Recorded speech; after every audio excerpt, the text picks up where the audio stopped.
Hi, I'm Bernie Flynn. At New Jersey Manufacturers Insurance Company, we believe that all citizens need to be informed about the important issues that affect their daily lives. That's why we're proud to support programming produced by Caucus Educational Corporation and their partners in public television. Funding for this edition of One-on-One with Steve Adubato has been provided by RWJ Barnabas Health, MagnaCare, New Jersey City University, NJCU, Success Spoken Here, Investors Bank, NJM, Auto Insurance, Homeowners Insurance, and more, with a focus on safety and financial stability. NJ Best, New Jersey's 529 College Savings Plan. Turn a dream into a degree. And by ShopRite Supermarkets. Promotional support provided by The Record, North Jersey's trusted source, and NorthJersey.com. And by Commerce Magazine. This is One-on-One. I'm an equal American just like you are. The jobs of tomorrow are not the jobs of yesterday. Look at this. You got this? Here it is, man. Look at that. Life without dance is boring. When you first heard that they were doing Charlie Rose and Gayle King, didn't you go, what? Do you enjoy talking politics? No. People call me because they feel nobody's paying attention. Our culture, I don't think, has ever been tested the way it's being tested right now. That's a good question. High five. Welcome One-on-One. I'm Steve Adubato. It is our honor to welcome one of the funniest guys. Forget about New Jersey. Forget about the metropolitan area. One of the funniest guys in the country. Rich Vos is a comedian, entertainer, and I want to thank you for joining us. We appreciate it. Thank you for having me. This is a beautiful, look at this. This is, did I overdress? No, okay. You did not. You look absolutely great. By the way, by way of background, how long have you been in comedy? I guess here's the deal. I'm sober, 30 years sober. So, and I think I partied for like 2 or 3 years doing comedy, but I stunk. I mean, you can't, how good could you be? Whether you're sober or not, your first 3 years, you can't be good at anything. Right. So I've been doing it for like, I say 33 years, but Grew really up where? 30. Rich, where'd you grow up? Plainfield, New Jersey. Plainfield. And growing up in Plainfield, were you involved in school plays? Was it comedy? What was it? I don't think I went to school. I was involved. Get out of here! Cut the crap. I remember when I was in English. I was in, I think, math class, and I asked to go to the bathroom. He gave me a pass. He meaning the teacher. The teacher, and I never came back. I quit school, and I started my own business. I used to remodel houses. I had a big business, big. I mean, Victorian. Made money. I had 7 guys working for me when I was 20 years old, and this is in 76, 77. You know, I was paying them $9 an hour back then. And I had the biggest business, but I partied and I ruined my business. And, you know, years of partying or whatever. I thought everything was a party. And then eventually you get sick and tired of being sick and tired. Yeah. I started comedy, and then my life turned around when I got clean. And you worked hard at it. And, Yeah. and was it for most of us who got to see you on Last Comic Standing, was that it? What do you mean? For a lot of us who got to see you for the first time, was that? No, I mean, that was a great, it was a great But you were doing things before that. I did tons of TV before that, but that was network, and it was, you know, I to tell you the truth, I don't even really talk about it now. I mean, it was at the time, it was a great outlet and a great venue, because one, it was the first year, so it was new. I stood out, you know, I'm the guy from Jersey, you know, the big personality. Yeah, big, you know. So it did bring my notoriety up. It did raise, obviously in the clubs, theaters, or whatever. But since then, you know, we've done so much, and I don't regret doing it. I'm glad I did it. I'm glad, because I remember I wasn't good. Because I was on a show called Tough Crowd at the time. Right. I was on Tough Crowd. I was doing a radio show, 2 guys in New York who were always in trouble. I was doing Opie and Anthony on a regular basis. So I had a lot of stuff going on, and I go, I don't know if I'm going to do a reality, you know, because it was kind of new reality. Totally new. And my daughters were like, oh, you know, and I was scared, so, you know, I was going to embarrass my family. And it was, if I didn't do it, it would have been the worst move, because it took me from here to here, and then that's how I met my wife too. You want to talk about Bonnie? Yeah. Actually, Bonnie was with us in Lincoln Center. Bonnie McFarlane. Yes. And where'd you meet her? Well, I was at the Comedy Cellar. I was performing in New York at the Comedy Cellar. Hold on, I was just told by the producer she's going to tell the story. Oh, okay. On video. Is that okay with you? Yeah, go ahead. Because I know you have, by the way, what's the name of the podcast? My wife hates me. She doesn't, but we're going to take a look at this right now, Bonnie. We'll come right back to Rich. The story of the two of you meeting. Yes. We were Play at it the out. Comedy Cellar, and I went down to meet him. I'd never met him before. I'd seen him on the show. He's legendary. How did you not know him? I knew who he was. I saw him on Last Comic Standing. I didn't like him on the show at all. I thought he was a jerk, as everyone did. I was not the only one.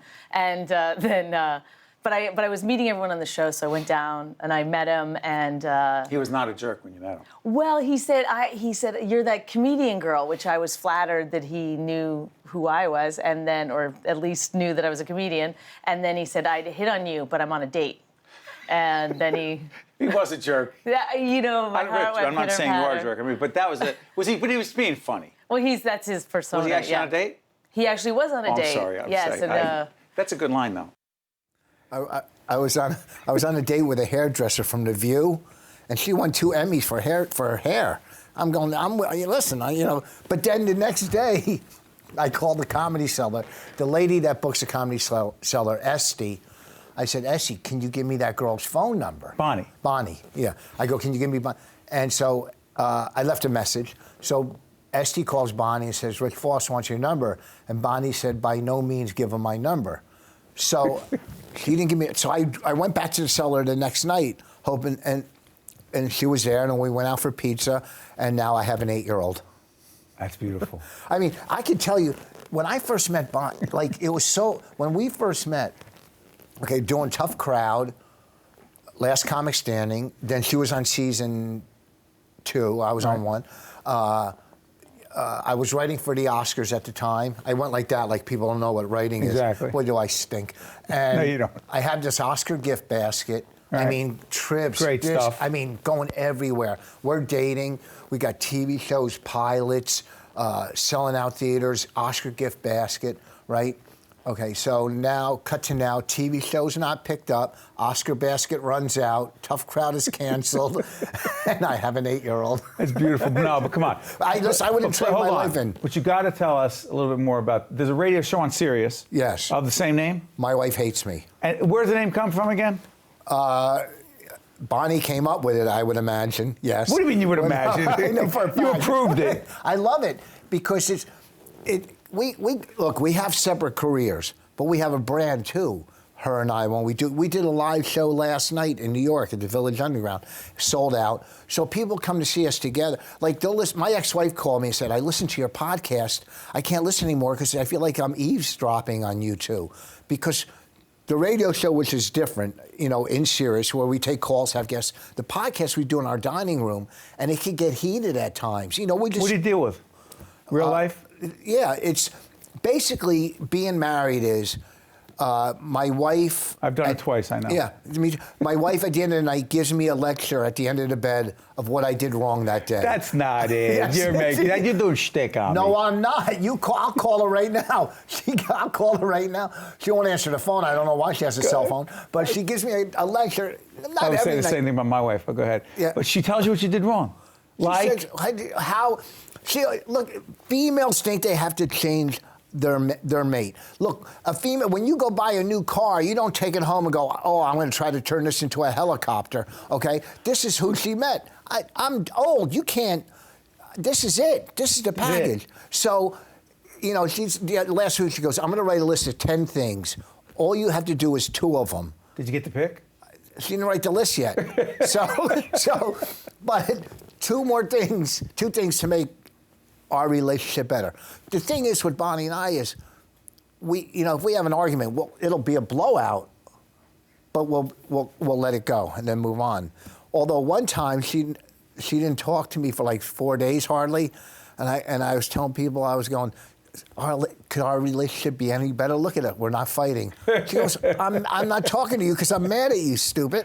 Yeah, but you guys do have a great relationship. Oh, she's the best. She's brilliant. She's beautiful. She's brilliant, talented. Yeah. You know, she wrote a book that I'm almost done with. She's great. We talked about the book. By the way, real quick, I want to ask you this. The podcast, radio, or it doesn't have to be or on stage, and I forget or, what do you love the most? Being on stage. By far? Hands down. I'm a stand-up.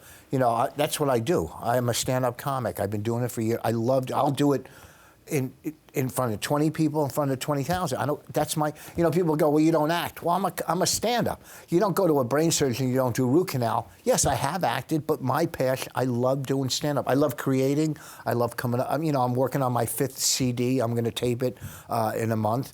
So, you know, you have, in the business we're in, you know, you have agents, managers, club owners that come and go, but no one can take away your creativity.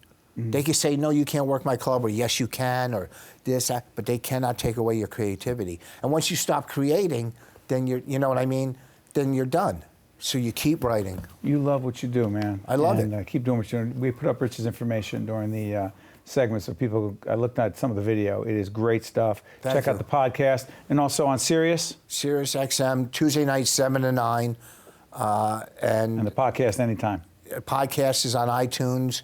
My wife hates me.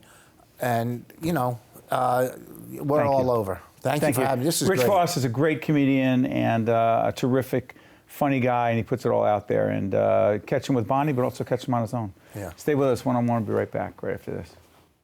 To see more one-on-one with Steve Adubato programs, visit us online at steveadubato.org. If you would like to express an opinion, email us at info@caucusnj.org. Find us on Facebook at facebook.com/Steve Adubato PhD and follow us on Twitter at Steve Adubato.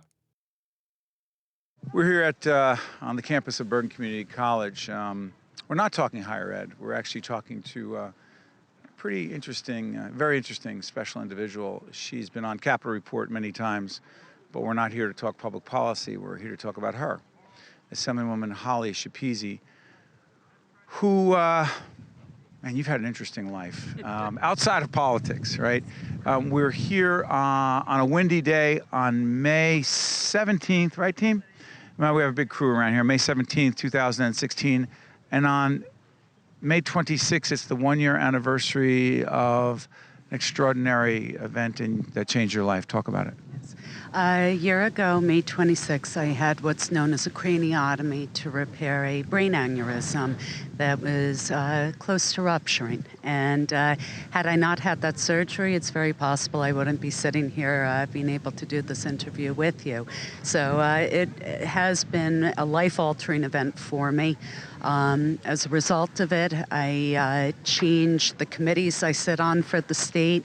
I have joined a new national foundation board called the Lisa Calagrassi Foundation to bring awareness to people about signs and symptoms of brain aneurysms not to ignore.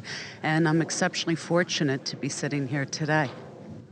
I remember when everything happened for Holly. All of us who are in the media world, around the political, governmental world, it was such a shock for such a healthy woman. You have 2 children, two young children. Holly is a very young woman. I believe you're, can we say age? You're 40, yeah, and you're 43 at the time. So this goes down, and the entire world around the State House is in shock. But you go in for this, and people are wondering what's going to be happening to you. I need to ask you this because you're here today. You're part of a terrific event that we're having, talking about a ribbon cutting and some really great things happening here at Bergen Community College. The recovery, and you've always kept a positive attitude. By the way, in the middle of all this, Holly Schepisi is on the Bridgegate Committee, constantly keeping a ridiculous schedule. And how? It was tough. I pushed myself far harder, I think, than I probably should have at first, because not only was I continuing to work, I was up for re-election. I had to, within literally a couple of weeks of having this major surgery, get back out there and show that I was okay in order to be up for re-election. Hold on, I need to ask you this, because when it was happening, I was wondering, did she consider not running? I did. And you know what, it was one of those moments in my life where things just happened so quickly that you really weren't afforded an opportunity to think through a lot of things. And it would have been very easy for me to walk away from everything. And, I think a lot of people probably would have. I just felt compelled to continue going on with life as normal. And I think that helped me through the process, because there are a lot of things that you don't expect that come out of this. Depression at times, anxiety, a whole host of things that no matter how strong of an individual you are, you're not really prepared for, as well as facing your own mortality at a fairly young age. And I managed to fake it a lot and from an outward perspective appear to be 100%.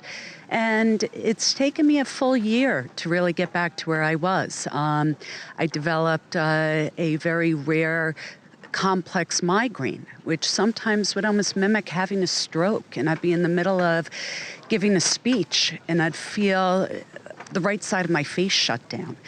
There were a lot of different things that I had to navigate through over the course of the past year, but for my family, for my children, for other people going through this, being able to be a public face, being able to be an advocate now of seeing the good and the bad in healthcare, for me, it's all worth it. And it makes me realize that I'm still alive where a lot of others are not, and I am going to do everything in my power to make my chance of still being here worthwhile. As I was reading about what was happening for you, Holly, there was a whole series of events, and you felt numbness. Part of you was almost blacking out. You actually went down to the State House to work. You, I think, got one of your kids to school because your husband was dealing with some shoulder surgery, if I'm not mistaken. So you're going through it, and at some point you told one of your friends, I'm going into the emergency room. Tell your dad I'm going into the emergency room. I think you told one of your kids, or I don't know how you did this. You tell your daughter I'm going into the emergency room. You knew something was happening. I did. My husband and I had both fallen while skiing a couple of weeks prior to this occurring.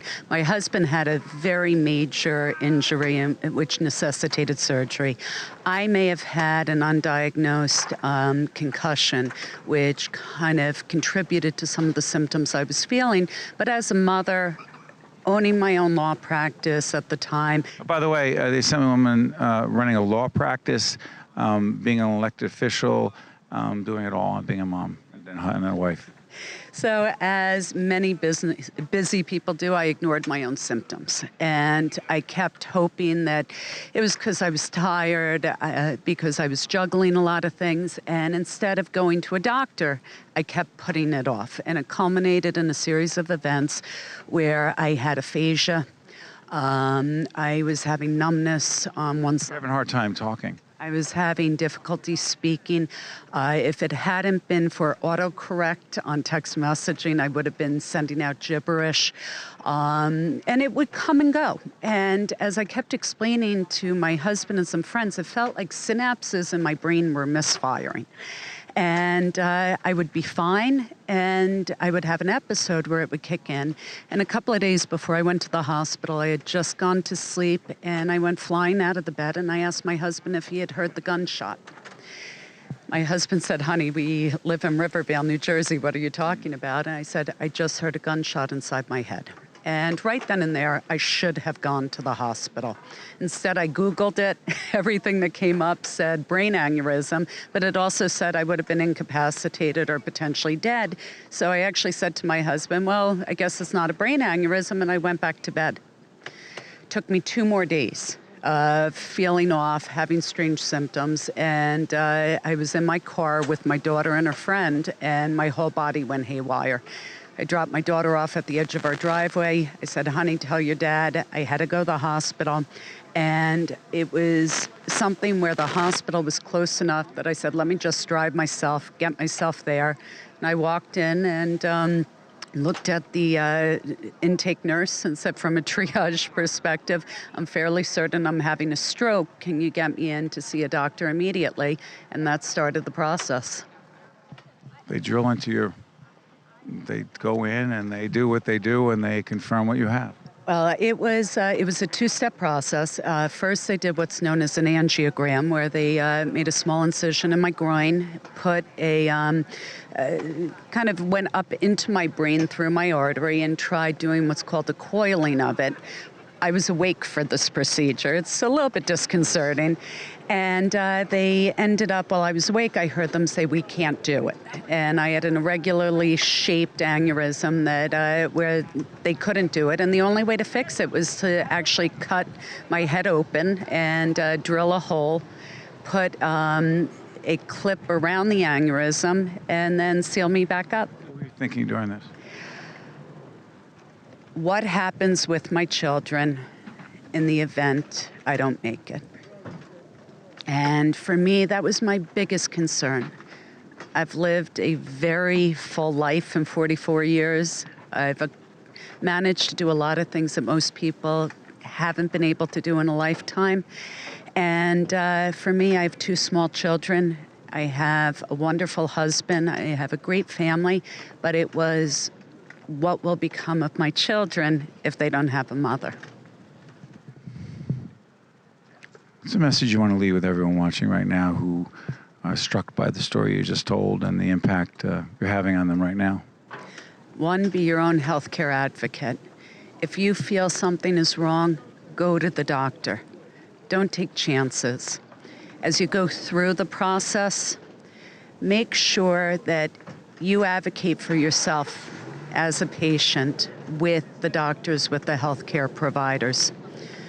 With respect to bills, even if you have insurance, use one method of payment for every bill you pay.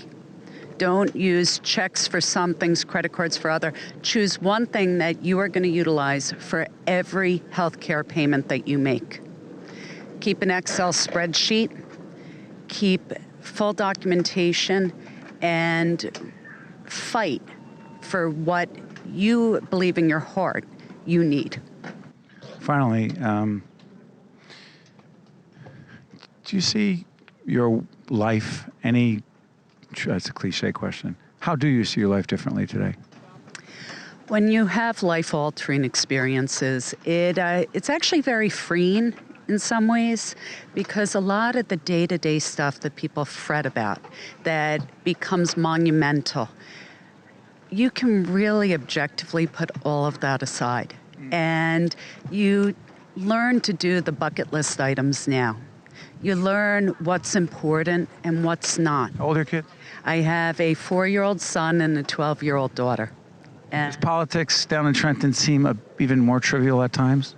It seems quite silly at times, and unnecessarily so. There are some really major issues impacting the state. And unfortunately, sometimes egos get in the way of progress. And I think we've seen that over the past several years. You have less patience for it? I never had patience for it. Quite can't. How about now? I have 0 patience for it now. But I also, even in being in elected office, if I'm not an elected official tomorrow, I still have an incredible life. You could walk away from this? I could walk away from People say you'd potentially be a great governor. You're young, you're talented, you've got a great political base. You say? I've learned never to say never. But you're not sitting there saying, I want to be governor. I need to be governor. I don't need to be governor. If there's an opportunity in the future, and I am still young, where I think I can make a positive impact on the state, would I consider doing it? Yes. But it's not what I'm living and breathing. I'm living and breathing my family while I'm in it, trying to do things that have a positive impact, that enable people to continue living in the state, that enable people to get a hand up when they need it, but and trying to provide people with opportunity. And that's what's important to me. finally, you feel lucky, fortunate? I am exceptionally lucky. You think I've used up 3 of my 9 lives if I was a cat. And, it's unfortunately, it's not my first experience with a life-altering type of thing. I was diagnosed with malignant melanoma when I was 24 years of age during my second year of law school. And it was a rare aggressive form of melanoma that probably came from my use of tanning beds as a teenager, and it could have killed me. And that was one of the first legislative initiatives that I supported, was a ban on tanning beds for teenagers in the state of New Jersey. Where the heck does your positive attitude come from? You know what? Life can be very tough. And I don't care who you are. I don't care where you come from. Life throws a lot of tough things in your way. And to be successful, to have a happy life, you've got to accept the things that you can't control, learn from those experiences, and hope that maybe you can share your own things with others to make life a little bit easier. And I realize no matter how many bad things come my way, I'm far more fortunate than so many other people. And I think if you keep that balance, you keep that attitude, you can get through whatever is going on. Thanks, Holly. Thank you. One-on-One with Steve Adubato has been a production of the Caucus Educational Corporation, celebrating over 25 years of broadcast excellence.